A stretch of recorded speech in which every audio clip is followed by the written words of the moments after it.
पाठ 17 सांस सांस में बांस। एक जादूगर थे चंगकी चंगलंबा। अपने जीवन में उन्होंने कई बड़े बड़े करतब दिखलाए। जब मरने को हुए तो लोगों से बोले, मुझे दफनाए जाने के छठे दिन मेरी कब्र खोदकर देखोगे तो कुछ नया सा पाओगे। कहा जाता है कि मौत के छठे दिन उनकी कब्र खोदी गई और उसमें से निकले बांस की टोकरियों के कई सारे डिज़ाइन लोगों ने उन्हें देखा। पहले उनकी नकल की और फिर नए डिज़ाइन भी बनाए। बांस भारत के विभिन्न हिस्सों में बहुतायत होता है। भारत के उत्तर पूर्वी क्षेत्रों के 7 राज्यों में बांस बहुत उगता है, इसलिए वहाँ बांस की चीज़ें बनाने का चलन भी खूब है। सभी समुदाय के भरण पोषण में इसका बहुत हाथ है। यहाँ तक कि हम खासतौर पर देश के उत्तर पूर्वी राज्य नागालैंड की बात करेंगे। नागालैंड के निवासियों में बांस की चीज़ें बनाने का खूब प्रचलन है।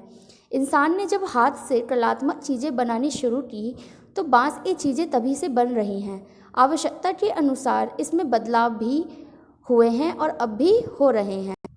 कहते हैं कि बांस की बुनाई का रिश्ता उस दौर से है जब इंसान भोजन इकट्ठा करता था। शायद भोजन इकट्ठा करने के लिए ही उसने ऐसी डलिया नुमा चीज़ें बनाई होंगी। क्या पता बया जैसी किसी चिड़िया के घोंसले से टोकरी के आकार और बुनावट की तरकीब हाथ लगी हो। बांस से केवल टोकरियाँ ही नहीं बनती, बांस की खपच्चियों से ढेर सारी चीज़ें बनाई जाती हैं, जैसे तरह तरह की चटाइयाँ, टोपियाँ, टोकरियाँ, बर्तन, बैलगाड़ियाँ, फर्नीचर, सजावटी सामान, जाल, मकान, पुल और खिलौने भी।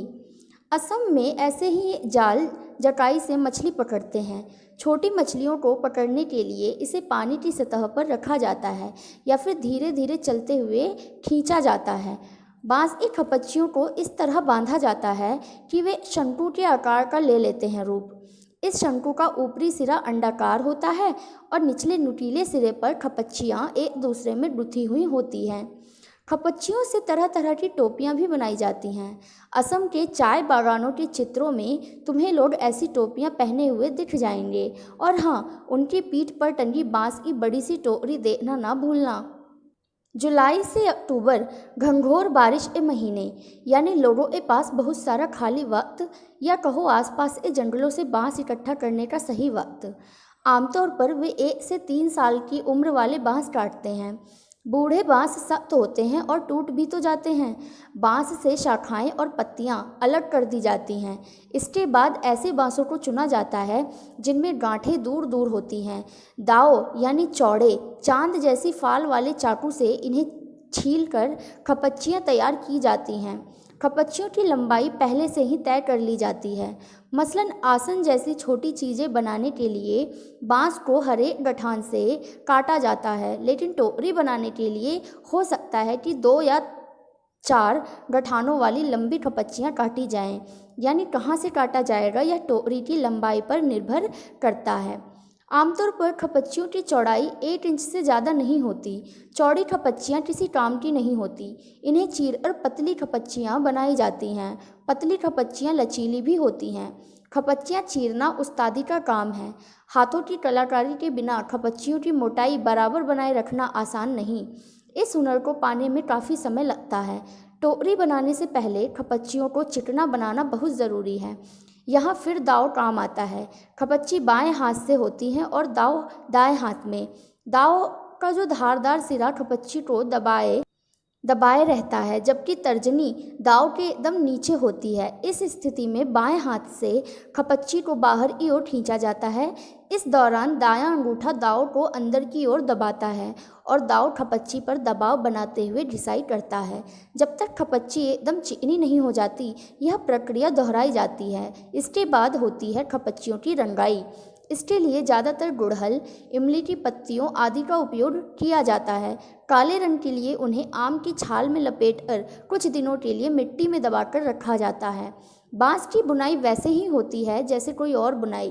पहले खपच्चियों को चित्र में दिखाए गए तरीके से आड़ा तिरछा रखा जाता है, फिर बाने की बारी बारी से ताने के ऊपर नीचे किया जाता है। इससे चेक का डिज़ाइन बन जाता है, पलन की निवाड़ की बुनाई की तरह।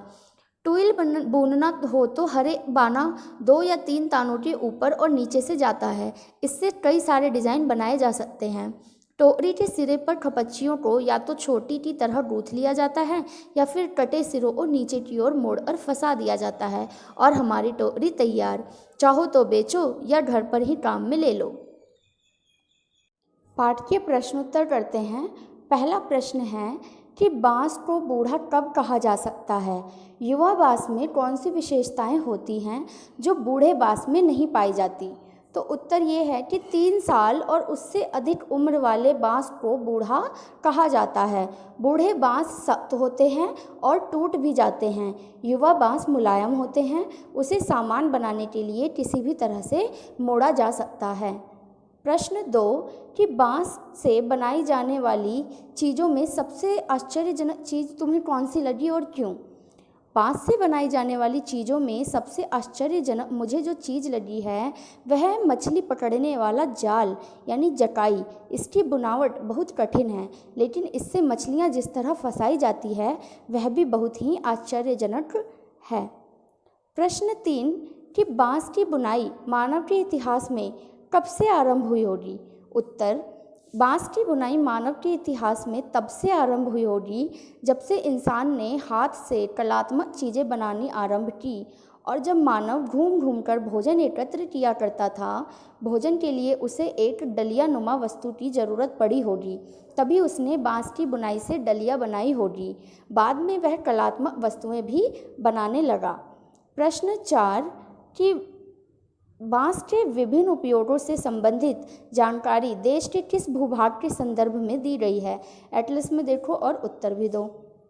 देखो बांस के बारे में जो है ना, भारत के कई भागों में बहुतायत होता है ये बांस, मुख्यतः उत्तर पूर्वी 7 राज्यों में। ये राज्य हैं अरुणाचल प्रदेश, असम, मेघालय, नागालैंड, मिजोरम, मणिपुर, त्रिपुरा। इन राज्यों का पता जो है आप लोगों को एटलस में देखना है कि ये भारत के किस साइड पड़ता है। नाम आप यहाँ पे देख सकते हैं।